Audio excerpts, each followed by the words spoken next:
ano, high-tech na, oh. Kung magkakaroon siguro ako ng ganito, isa ako sa pinakamaswerte na magkaroon ng ganitong pang welding.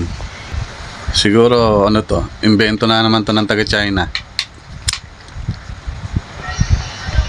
Mayaman talaga ang China, mga lode cakes.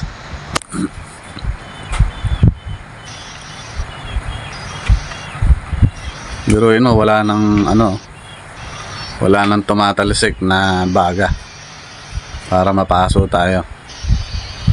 Ganyang kalupit mag-imbento. Siguro napakamahal nitong ano na to, pang welding. Pwede siyang pang cutting, all around talaga. Pwede rin naman sa ano, sa electrode, kaya lang pangit yung pagkakat niya, di ba?